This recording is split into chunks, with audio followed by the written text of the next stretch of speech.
அஸ்ஸலாமு அலைக்கும் யா உம்மதி. ஹலோ மக்களே, welcome back to my channel Ayash family. இன்றைக்கி நம்ம சேனலில் ரொம்ப இன்ஃபர்மேஷனான விஷயங்களை உங்களோட ஷேர் பண்ணியிருக்கேன். ஸோ வீடியோ ஸ்கிப் பண்ணாமல் கடைசி வரைக்கும் பாருங்கள். ஸோ ஃபஸ்ட் என்னென்னா, நம்ம காயல்பட்டம் டு திருநெல்வேலி ரூட் எப்படி இருக்குன்னு பார்க்கலாம். வளமையாக போகிற மாதிரி நம்ம போக முடியாது, ஏன்னா ஃபுல்லாக ரோட் பிளாக்காக இருக்குது, டேமேஜாக இருக்குது, பாலமெல்லாம் உடஞ்சிருக்கு. அடுத்து என்னென்னா, இந்த பேய் மலை அடிச்சதில் நிறைய பேரோட வண்டி வந்து டேமேஜாக இருக்குது. ஸோ அதுக்கு எப்படி இன்சூரன்ஸ் க்ளைம் பண்ணலாம் அப்படிங்கிற இன்ஃபர்மேஷன் நம்ம பார்க்கலாம். அதுக்கப்புறம் மூணாவது, நம்ம ஊர் மக்களுக்கு தேவையான, அப்புறம் பாதிக்கப்பட்ட எல்லா மக்களுக்கும், இந்த மலையால் யாரெல்லாம் பாதிக்கப்பட்டாங்களோ அவங்களுக்கு தேவையான இன்ஃபர்மேஷன்ஸும் பார்க்கலாம். ஸோ ஃபஸ்ட் வந்து காயல்பட்டினம் டு திருநெல்வேலி ரூட் வளமையாக நம்ம எப்படி போவோம், குறும்பூர், ஆழ்வார், திருநெல்வேலி இது வழியாக தான் போவோம். ஆனால் இப்போ அந்த மாதிரி போக முடியாது, ஏன்னா ஃபுல்லாக வந்து டேமேஜ் ஆகிருக்கு, பிளாக் ஆகிருக்கு.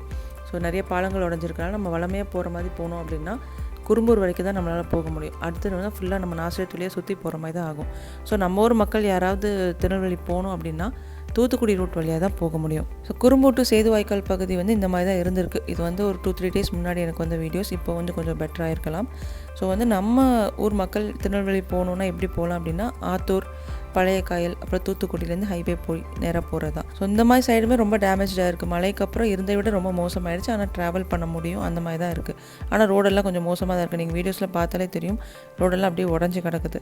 ஸோ நம்ம ஊரில் தான் அதிகமான மழை பதிவாக இருக்குது. ஆனால் நம்ம ஊரை விட மற்ற எல்லா ஊர்களையும் பாதிப்பு அதிகம். வீடுகள் இடிஞ்சு விடுற அளவுக்கு, உயிர் சேதம், இந்த மாதிரியான நிறைய பாதிப்புகள். ஸோ இந்த நிலைமைகளும் மாறிட்டு தான் வருது. டிசாஸ்டர் மேனேஜ்மெண்ட்லேருந்து அவங்களுடைய சேவைகள், இந்த மாதிரி நிவாரண பணிகள்னு ஒவ்வொரு ஸ்டெப்பும் எடுத்துகிட்டு தான் வராங்க. அது மட்டும் இல்லை, இந்த இடத்துல கண்டிப்பாக நம்ம ஷேர் பண்ண வேண்டிய விஷயம் என்னென்னா, இன்றைக்கி பொதுவாக முக்கால்வாசி மீடியாக்களில் வருது, நிறைய சோஷியல் மீடியாவில் பார்க்குறோம்.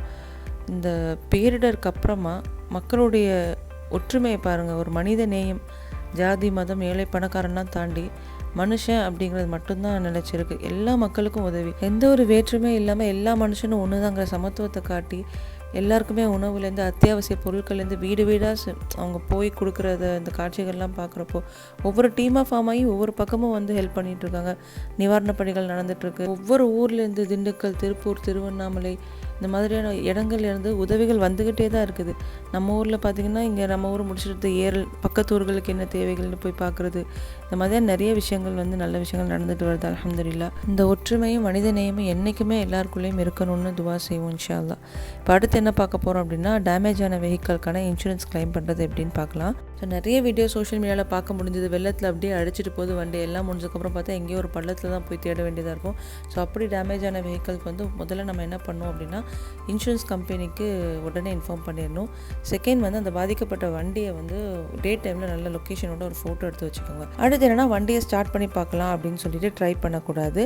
அப்புறம் எந்த இடத்துல அந்த டேமேஜ் ஆன வண்டி எடுத்தீங்களோ அங்கேருந்து கயிறு கட்டி தான் இழுத்து கொண்டு போகும்போது டேட்டு, டைம், அந்த லொக்கேஷனோட ஒரு ஃபோட்டோ எடுத்து வச்சுக்கணும். நம்ம வண்டி எங்கே சரி பார்க்க விடுறோமோ அந்த இடத்தோட அட்ரஸ் வந்து இன்சூரன்ஸ் கம்பெனிக்கு நீங்கள் இன்ஃபார்ம் பண்ணிடணும். வண்டியோட பேட்ரி, ஒயரை வந்து பிரித்து போட்ட மாதிரி ஒரு ஃபோட்டோ எடுத்து வச்சுக்கணும். இன்சூரன்ஸ் கிளைம் புக்ஸே வந்து என்னென்ன பொருள்லாம் தேவைப்படும்னு இப்போ சொல்கிறேன். நம்ம வண்டி இருக்கிற இடத்தோட அட்ரஸ், பின்கோட், வண்டியோட RC copy, insurance copy, license. கிளைம்ஸே என்னெல்லாம் தேவைப்படும் அப்படின்னா, RC book, insurance copy, license, Aadhaar கார்டோடு சேர்த்து பேன் கார்டு, பேங்க் பாஸ்புக், இல்லைன்னா check slip. Commercial vehicle, T board, maxi கேப்லாம் இருக்கு இல்லையா, அவங்க வந்து எஃப்சி காப்பி, புகை சான்றிதழ், பெர்மிட் டேக்ஸ் வந்து வச்சுக்கணும். ஸோ மக்களே, இந்த விஷயம் நிறைய பேருக்கு தெரியாமல் இருக்கலாம். வண்டி டேமேஜ் ஆகிடுச்சு, எப்படி இன்சூரன்ஸ் கிளைம் பண்ணுறது, நிறைய வாட்டி அலையிற மாதிரி ஆகலாம். ஸோ வந்து தெரியாத உங்கள் ஃபேமிலி அண்ட் ஃப்ரெண்ட்ஸ்க்கு ஷேர் பண்ணி தெரிய வச்சுக்கோங்க. அடுத்து என்னன்னா, நம்ம ஊர் ஐக்கிய பேரவை ஆஃபீஸில் ஒரு குரூப் மீட்டிங் நடந்திருக்கு. அதில் மக்களோட நலனுக்காக நிறைய விஷயங்கள் வந்து முடிவு பண்ணியிருக்காங்க. அது என்னென்னு ஒன்றா பார்க்கலாம். இந்த மாதிரி பேரிடர் காலத்தில் வந்து முக்கியமான தகவலை சீக்கிரமாக மக்கள் தெரிஞ்சுக்கணும் அப்படிங்கிறதுக்காக பேரிடர் தகவல் மையம், அதாவது வார் ரூம் அப்படின்னு ஒன்று அமைக்கப்படணும்னு முடிவு பண்ணியிருக்காங்க.